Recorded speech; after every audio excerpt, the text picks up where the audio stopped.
Well, come on, let's find that house we bought. House they bought? In Beverly Hills? Whoa, wait a minute, hold it. How could a bunch of hillbillies possibly buy a mansion like this? Let's take them back to their home and see how this whole thing started.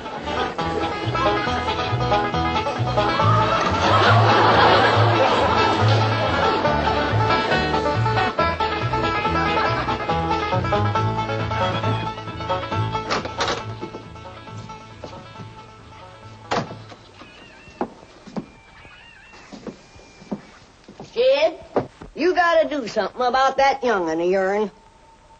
How'd that happen? Fighting with a bobcat. Get hurt? I reckon so. It went limping off on 3 legs. I swear I don't know what I'm going to do about that girl. Well, the first thing to do is to get her into a dress. She's getting too big to be wearing man's duds. Looky here. She's done popped the buttons off of her shirt again. Well, Ellie Mae carries herself proud, with her shoulders throwed back. It ain't her shoulders that's popping these buttons. Fully growed up, rounded out, female woman. Time she started acting like one.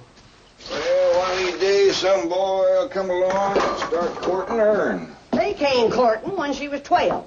What did she do? She whopped the tar out of him. Well, it ain't fitting. Girl running around as wild as a cougar, wrestling, fighting, and hunting. She ought to be doing woman's work.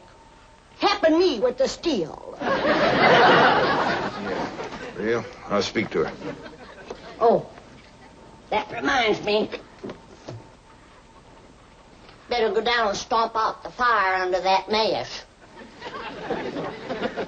Hold on now, Granny. You ain't gonna stomp out no fire like that, are you? Huh? Oh, of course not. Don't want to burn my shoes. Pa?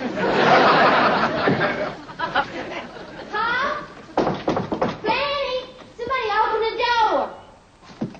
Howdy, Pa. What you got there? Stranger?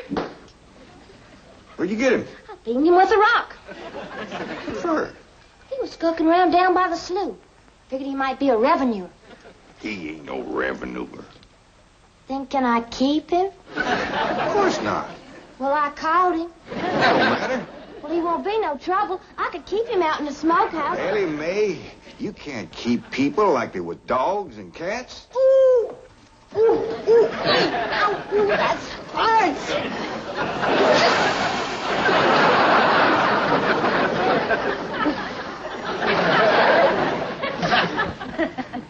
Who's that? Some feller Ellie found nosing around. Beamed him with a rock so it'd be easier to tote. They're fellas from the petroleum company. What's a petroleum? I don't know. He asked me if he could do some wildcatting down by the slough. I said, help yourself. We're glad to get rid of the critters. What'd he say? Just kind of laughed. The last on him, there ain't no wildcats down there at that slough. No, it's too full of oil. Oh, what happened? Where am I? This here's the Clampett place. I'm Jed Clampett, my young'un Ellie Mae, and Granny. Granny says you've been doing some wildcatting. There's no need to. Mr. Clampett, that swamp of yours is full of oil. I could have told you that. Well, my company would like to pump it out. Yeah, I like that too, but I just can't afford to have it done. No, you don't understand. You see, you wouldn't have to pay for it. Oh, I don't take favors from strangers. No, Mr. Clampett, you see, you're a very rich man. How big a rock did you bean him with? You're no bigger than a hedge apple. Listen, I've got to call my office in Tulsa. Have you got a telephone? A what? A telephone?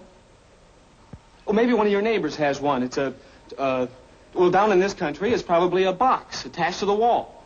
And you talk into it, and they can hear you in Tulsa. Maybe you better sit down for a spell. No, I haven't time. Listen, where's the nearest airfield? Airfield? You know, Granny, that's one of them there fields sets up in the air. Oh, never mind. I'll find it myself. Listen, now don't you sell that swamp till you hear from me. I'm flying to Tulsa. Now he thinks he's got wings.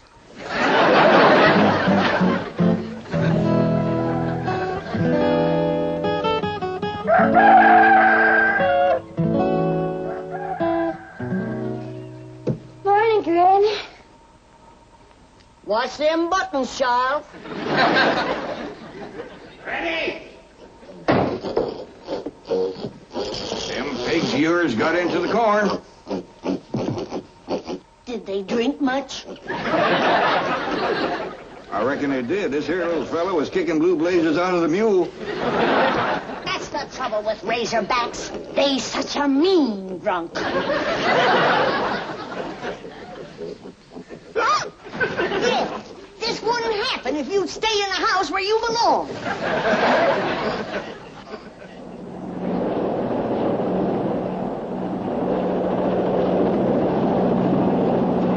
There it is, Mr. Brewster. On the tests and surveys, I'd say that's going to be one of the richest pools since East Texas. News like this is bound to get out. Let's go down and get Clampett's name on a deal. Where's the gun? Where's the gun? Oh, there. What's the matter? You want to see what just flew over Blueberry Ridge? What? The dad-blamed biggest bird you ever laid eyes on. Probably just an overrode chicken hawk. Chicken hawk, nothing. That thing could make off with a hog. Hurry up, put that gun together. No room to land near the cabin, Mr. Brewster. It's too rocky and hilly. Then let's get the sling ready to be lowered. Well, Mr. Brewster, that might be dangerous. Hang the danger. We're going to be the first oil company down there if it kills you. Me? Don't worry. If it's safe, I'll follow you. Granny, I see it. There it is. Land of mercy, look at that. What you doing, Granny? That thing's only got one claw, but danged if it ain't grabbed up a man. Hurry, Pa, it's my stranger. Where is it? Just flew over the house. I'll get it on t'other side.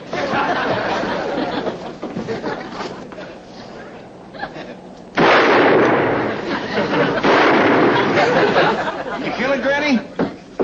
No, but I made it drop that stranger.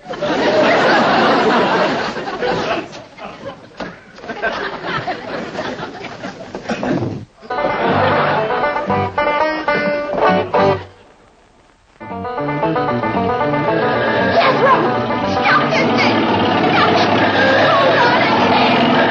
Granny! Granny! Yes, dear? Granny, grab a hold of something and hang on. Cousin Pearl and that overgrown son of hers is headed right for the cabin in that old truck. Heaven protect us.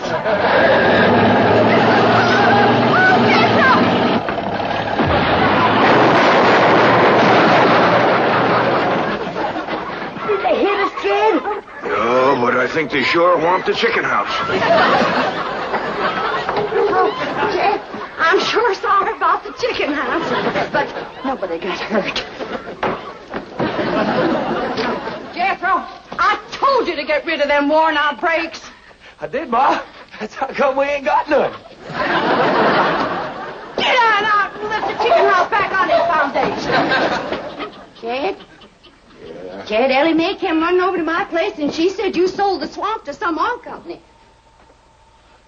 Well, yeah, I guess I did. What did they pay you for it? Well, he ain't paid me nothing yet. The Brewster fella said he'd bring the money later. How much they going to pay you?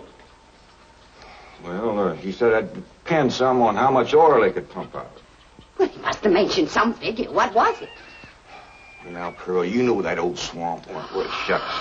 Jed Clampett, you got slickered and you're ashamed to admit it. That's just what I told you. Granny, how much they going to pay him? All right, I'll tell you. He said it runs somewhere between 25 and 100. 25 and 100?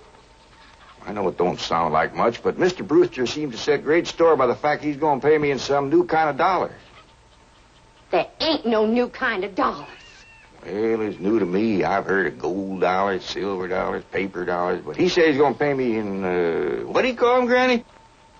$1 million. Yeah, that's $1 million? it. Well, he thing out on this piece of paper. Here, you can see for yourself. I don't know nothing about that kind of stuff. Let's see here now. Saints in heaven. Granny, give me the jug. It's empty, but I'll fetch some. I'll go, Granny. Jed, you're a millionaire. A millionaire. Yeah, that's what that Brewster fella kept calling me. I didn't know just how to take it. He meant you're rich. Me? The richest man in these hills. Maybe in the whole state. Oh, Jed, you can have anything you want. Do anything you want. Go any place you want. Yeah, that's another thing he kept saying. He said he reckoned I'd be moving away from here soon. What do you think, Pearl? You think I ought to move? Jed, how can you even ask? Look around you. You're 8 miles from your nearest neighbor. You're overrun with skunks, possums, coyotes, bobcats. You use kerosene lamps for light. You cook on a wood stove, summer and winter. You're drinking homemade moonshine, washing with homemade lye soap. And your bathroom is 50 feet from the house, and you ask, should you move? Yeah, I reckon you're right. Man, be a dang fool to leave all this.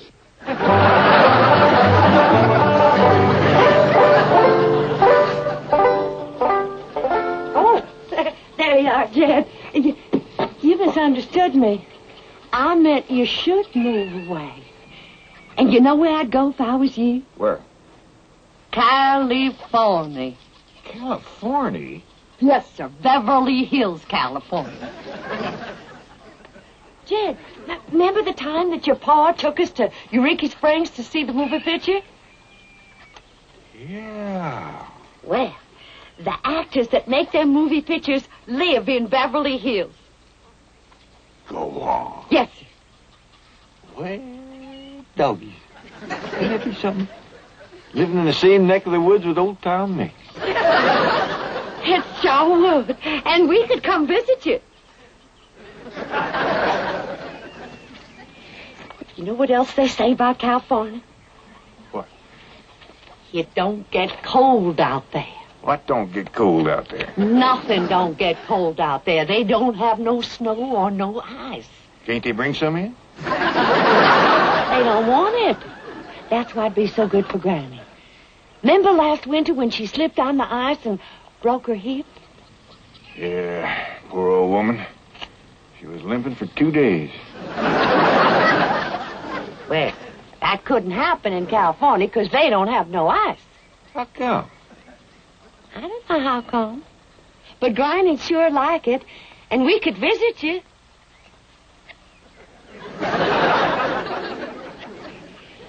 You know what else they say about California? Maybe Jethro'd know how come there's no ice. He's going to school. We could ask him. Jethro? Yeah, Ma. Come on over here. Speaking of school, Ellie Mae could get herself a fine education out there in Beverly Hills. Yeah, Ma? Your rich uncle's got a question he'd like to ask you. What rich uncle, Ma? Your rich Uncle Jade. Jethro? How come there's no ice in California? Don't look at me. I didn't take it. You big dumb. Well, I didn't, Ma. Oh, get out of here. Well, you always... I don't know. I was saying, Jed, folks claim California's got it all beat. Why, things grow twice as big out there. Jethro would be a whopper, wouldn't he? He could help you move. He's awful handy at lifting and toting, and he could drive you out in my truck. I tell you what, Pearl. I'm going to have to study on this. When that Brewster fella comes back, I'll ask him what he thinks. Well, your cousin is right about that, Mr. Clanford. Beverly Hills is a choice residential area, and lots of millionaires do settle there. Folks like me, huh? Well, millionaires. And movie stars, too. Oh, yes, yes. Is Tom Mix there? No, I'm afraid Mr. Mix is dead. Oh, yeah. What's the matter with me? Remember Pearl? He got shot at the end of that picture. Well, there are plenty other movie stars, and that's where Jed wants to live. Ain't it, Jed? I do like the notion of living in the hills. Never could stand flat country. Mr. Clampett, I think it only fair. That is, well, I think you may have a wrong idea about Beverly Hills. Is that where you live? No, my home is in Tulsa. Well, say, maybe you could get us a place there in your neighborhood. Mr. Clampett, let's not beat around the bush. You will love Beverly Hills. Then that's it. Can you steer Jed onto a good place? No, I can get the bank out there to handle it for him. He'd like a nice big place with plenty of room for his kinfolk to visit him. I would like a nice, roomy place if I could afford it. Oh, Mr. Clampett, with your money, you can afford the Taj Mahal. Okay, I'll take it. Well, no, you see, I was just making a little joke. Oh, well, go right ahead. Well, you see, the Taj Mahal is in India.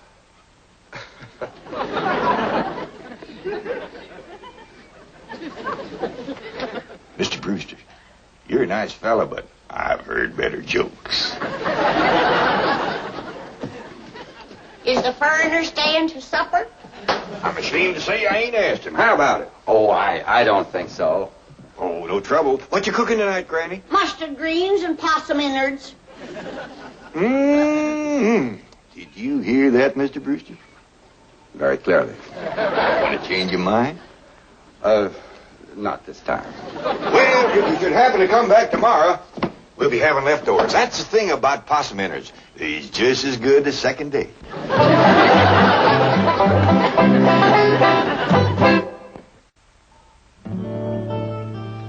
Ellie, if old Duke sits there with you, there ain't gonna be room for Granny. Oh, that's all right, Pa. Granny ain't gone. Who says she ain't? She says she ain't. That's right, Uncle Jed.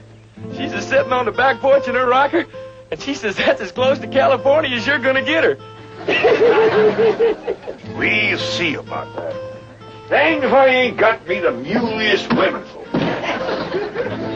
We ain't never gonna get there.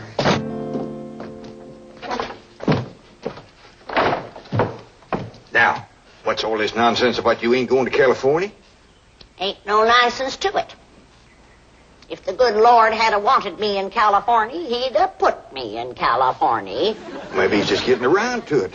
The book says he moves in mysterious ways. Well, if he moves me, I'll go. But you and Big Jethro ain't a budging me. Granny, this here Beverly Hills sounds like the kind of place you'd like. That Brewster fella says they got smogs out there. What's a smog? Well, me and Jethro figured out that's a small hog. And you heard what Pearl said. It ain't got no snow out there. You could run your still year round. Run it the year round here. Yeah, but walking down through the snow to the still always makes you feel so miserable. I might feel miserable walking down. But the way I feels coming back makes up for it. Damn it, Granny. We've been planning and talking about this trip for days. You never said you wouldn't go. Never said I wouldn't either. But that Brewster feller has bought us a house in them Beverly Hills. He sent our $25 million to the bank out there. Well, you just chase on out after it. I'm staying right here. And I ain't afeared neither. Granny, I ain't leaving you here alone. And I ain't a budging out of this rocker.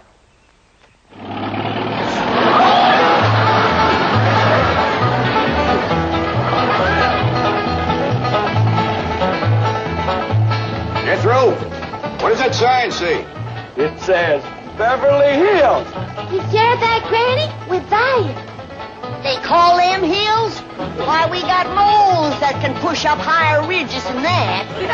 Well, leastways, it's hills. We'll be among our kind of folks.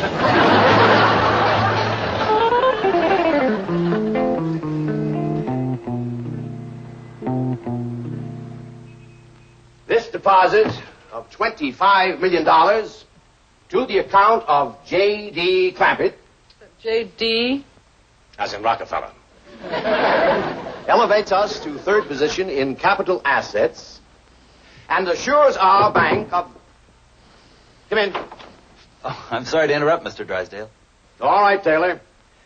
Well, are we all set to give the Clampetts a red carpet reception? Well, I'm afraid Mrs. Drysdale still isn't too happy, sir. Yes, I know. Oh, my wife is very upset that I got the estate next to ours for the Clampetts. Says I don't even know what kind of people they are. Do you? I know to the dollar what kind of people they are. They're my kind of people. Loaded. Taylor, have the gardeners got the grounds in order? Yes, sir. But I'm afraid that's another thing your wife is upset about. Oh? Well, you see, your gardeners have been working on their lawn all week. Why, they've mowed it, trimmed it, fed it, clipped it. I don't care if they lather it and shave it. This is the most beautiful mansion in Beverly Hills. I want every square inch of ground within those walls in apple pie... Yes? Oh, hello, Margaret. No, dear, I'm very What? Oh, good heavens, did you call the police? I'll be right there. What happened? The Clampett estate is being invaded by a band of outlaws. Invaded? Yes, they're holding the gardeners at gunpoint.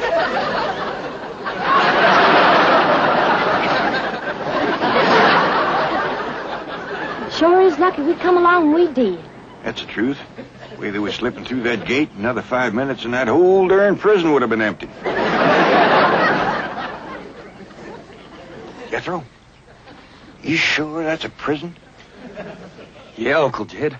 I seen pictures. Only thing is, how come there ain't no guards on them walls? Probably done them in with them knives and things. These killers if I ever did see any. Fine neighborhood we's moving into. You hear that? Hot diggity, there's bobcats in these hills. I'm sorry. Somebody's called the law. I reckon they's going to be mighty grateful for what we done. Folks out here has got a strange way of showing they're grateful. You've locked up one of the richest men in the country. Mr. Clampett, I don't know how to apologize. I'm deeply humiliated. What have you cutthroats done with J.D. Clampett? I'm Jed Clampett, and I'd appreciate it if you let go of my Sunday shirt. You're J.D. Clampett, the oil millionaire? Yep. This here's my nephew, Jethro. Howdy. Quickly, man, unlock this cell. Mr. Clampett, on behalf of the entire city of Beverly Hills, I extend our deep and humble apologies for this unfortunate and embarrassing incident. Oh, I'm Milburn Drysdale, president of the Commerce Bank of Beverly Hills. My car is waiting to take you and your family to your new home. We want you to know how happy we are to have you, your handsome nephew, your lovely daughter, and your beautiful mother. Wait